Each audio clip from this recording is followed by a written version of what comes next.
चलिए बात करते हैं पीडियाट्रिक नर्सिंग में न्यूनेटल असेसमेंट की। तो न्यूनेटल असेसमेंट में सबसे पहले अबगार स्कोर में सबसे पहले हम अपीयरेंस की बात कर लेते हैं। तो अपीयरेंस में देखते हैं तो अगर ब्लू है तो 0, एक्रोसाइनेसिस है तो 1, पिंक है तो 2 नंबर।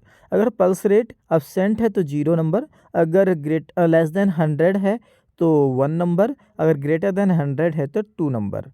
और अगर ग्रीमेस की बात करते हैं, नो रिस्पॉन्स है 0 नंबर, माइल्ड रिस्पॉन्स या माइल्ड ग्रीमेस है तो 1 नंबर, और अगर एक्टिवली क्राई कर रहा है तो 2 नंबर।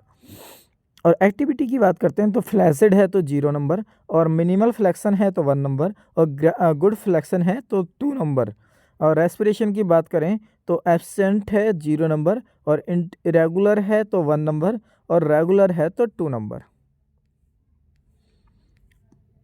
और 0 to 3 नंबर अगर स्कोर आता है तो सीवियर रिस्क है, न्यूनेटल रिसक्सिटेशन करना होता है। 4 to 7 है तो मॉडरेट रिस्क है, और 2 सक्शन ड्राई बाम करना होता है। 8 to 10 है तो माइल्ड रिस्क है, यहाँ पे no need to any intervention, routine care करना होता है। न्यूनेटल रिसक्सिटेशन में सबसे पहले हमें TABCM की बात करते हैं। तो सबसे पहले अगर बच्चा 0 to 3 है तो नॉट क्राई कर रहा है तो आएगा सीवियर कैटेगरी में, सीवियर रिस्क असेसमेंट में। तो बात कर लेते हैं, तो अगर 0 to 3 है, मतलब नोट क्राई कर रहा है, रो नहीं रहा है, तो सबसे पहले टेम्परेचर को चेक करेंगे, उसके बाद एयर वे को, फिर उसके बाद ब्रीथिंग, उसके बाद सर्कुलेशन, फिर मेडिकेशन। टेम्परेचर ड्राई वार्म या कवर करेंगे, यूज़ रेडिएंट वार्मर, लेवर room temperature 23 to 28 degree centigrade रखेंगे। ब्राउन एडिपोज टिश्यू क्या करता है, टेम्परेचर को मेंटेन करके रखता है, गर्मी प्रदान करता है। 2 नंबर पे फिर एयर वे, यानी शुड भी पेटेंट होना चाहिए, स्नीफिंग पोजीशन देते हैं और सक्शनिंग करते हैं। ब्रीथिंग के लिए अगर less than 100 breath per minute अगर हार्ट रेट है, बीट पर मिनट अगर हार्ट रेट है, तो उसको बोलते हैं। अब उसके लिए हमें करना होता है बैग एंड मास्क वेंटिलेशन, क्योंकि बच्चे में 120 to 160 इसका नॉर्मल क्या होता है, हार्ट रेट होता है। बैग एंड मास्क वेंटिलेशन करना होता है। इंटूबेशन के लिए उसको हम बोलते हैं insertion of ET tube and the ventilate the client endotracheally. ET tube को किसको कहते हैं, अनकफ्ड और कफ्ड दोनों तरह की होती हैं। बच्चों में बिना कफ की यूज करते हैं, यानी अनकफ्ड करते हैं। साइज़ क्या होता है, लेस देन 28 वीक का अगर बच्चा है तो 2.5 mm का ET ट्यूब लगेगा। अगर 28 to 32 mm का 32 का है तो 3 mm का ET ट्यूब लगेगा। अगर 32 to 34 वीक का है तो उसका 3 to 5 mm का ET ट्यूब लगेगा। और ग्रेटर देन 34 का है तो 34 वीक का है तो 3.5 से लेकर के 4 mm का ET ट्यूब लगेगा। देख लीजिए अच्छे से, ये क्वेश्चन पूछा जाता है बार बार। अगर लेस देन 28 वीक का है तो 2.5 mm का ET ट्यूब डलेगा। अगर 28 to 32 वीक का है तो 3 mm का ET ट्यूब डलेगा। 32 to 34 वीक का है तो 3.5 mm का ट्यूब डलेगा। और अगर ग्रेटर देन 34 का है तो 3.5 एंड 4 mm का ET ट्यूब डलेगा। कंप्रेशन की बात करते हैं तो लेस देन 60 ब्रेथ कंप्रेशन, मतलब अगर less than 60 beat per minute है तो अगर हार्ट रेट, तो चेस्ट कंप्रेशन करना होता है 2 फिंगर और एनसर्कलिंग ऑफ थंब से, यानी या तो 2 फिंगर से हम CPR करते हैं उसका, या फिर 2 थंब को एनसर्कल कर लेते हैं। चेस्ट के बिटवीन निप्पल के बीच में करते हैं, कहाँ, चेस्ट में बिटवीन निप्पल। कंप्रेशन और वेंटिलेशन का रेशियो 3:1 होता है। 3 मतलब हाफ सेकंड का एक कंप्रेशन, फिर दूसरा हाफ सेकंड का एक कंप्रेशन, फिर तीसरा हाफ सेकंड का एक कंप्रेशन, और वेंटिलेशन भी हाफ सेकंड में होता है। तो टोटल प्रक्रिया होती है 2 सेकंड की, 1 साइकिल। और 90 करना होता है 1 मिनट में, मतलब कंप्रेशन, और 30 करना होता है ब्रेथ, तो टोटल मिला करके हो जाता है 120।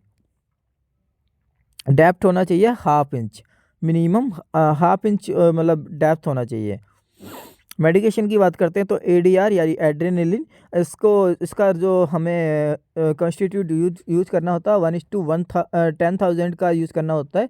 वैसे आता है एम्पूल हमारे पास 1:1000 का, उसमें 10 ml में उसको डाइल्यूट कर लेते हैं 1 ml को, जो भी आता है उस तब वो 10,000 का बन जाता है। 1 ml + 9 ml NS तो टोटल बन जाता है 10 ml और इसका रेशियो भी हो जाता है 1:10,000 रेशियो। आईबी फ्लूइड आइसोटोनिक देते हैं NS यानी 0.9% या 5% डेक्सट्रोज या फिर RL। कई बार इसको 5% डेक्सट्रोज को हाइपरटोनिक भी स्लाइटली हाइपरटोनिक बोलते हैं। हेड हेड कंप्रेशन की बात हेड सरकमफ्रेंस की बात करते हैं तो 33 से लेकर 35 सेंटीमीटर या फिर नॉर्मली होता है 34 सेंटीमीटर। क्या होता है? माउल्डरिंग होता है overlapping of the skull bone और रिजोल्व हो जाता है 36 to 48 आवर्स में। सूचर एंड फॉन्टेनल्स होते हैं। तो फॉन्टेनल्स की बात करते हैं, दो फॉन्टेनल होते हैं, दो होते हैं फ्रंटल और दो होते हैं पैराइटल और एक होता है ओसिपिटल। तो यहाँ पे जो बीच सूचर हैं, सूचर की बात करें तो फ्रंटल और फ्रंटल के बीच में बनता है फ्रंटल सूचर और ये स्क्वेमस सूचर किसके बीच में बनता है? यानी दोनों पैराइटल और ये जो पैराइटल और टेम्पोरल के बीच में जो होता है इसको स्क्वेमस सूचर कहते हैं। और ये पैराइटल के बीच में बनता है सजाइटल सूचर और ये फ्रंटल और पैराइटल के बीच में बनता है कोरोनल सूचर है। कौन कौन सा सूचर बनता है दोबारा से सुन लीजिए। यानी फ्रंटल दो फ्रंटल के बीच में और जो ये है तुम्हारा सजाइटल सूचर होता है दो पैराइटल के बीच में और पैराइटल और फ्रंटल के बीच में बनता है तुम्हारा कोरोनल सूचर। मेनली यही तीन होते हैं, बाकी स्क्वेमस सूचर फिर ये पीछे हुआ तुम्हारा पैराइटल और ओसिपिटल के बीच में लैम्बडोइडल सूचर। टोटल होते हैं 6। और बात करें अगर ये जो एंटेरियर दोबारा से बात करें फ्रंटल प्लस फ्रंटल के बीच में होता है frontal suture, frontal plus parietal के बीच में होता है coronal suture, parietal plus parietal के बीच में sagittal suture, parietal plus occipital के बीच में लैम्बडोइडल सूचर, पैराइटल प्लस टेम्पोरल के बीच में स्क्वेमस। फॉन्टेनल होते हैं 6। एंटेरियर को बोलते हैं ब्रैग्मा और पोस्टेरियर को बोलते हैं लैम्डा। एंटेरियर मिलकर बना होता है 3 सूचर से, फ्रंटल और कोरोनल और सजाइटल।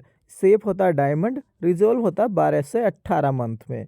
और ये पोस्टेरियर होता है 2 सूचर से मिलकर बनता है यानी सजाइटल और लैम्बडोइडल। और ये ट्रायंगुलर शेप का होता है, रिजोल्व होता है 1.5 मंथ में या फिर 6 वीक्स में या 4 to 6 वीक में। थैंक यू सो मच, मिलते हैं नेक्स्ट वीडियो में। अभी के लिए इतना ही। अभी तक अगर आपने मेरे चैनल को सब्सक्राइब नहीं किया है तो चैनल को कीजिएगा सब्सक्राइब और वीडियो को कीजिएगा like. Thank you so much.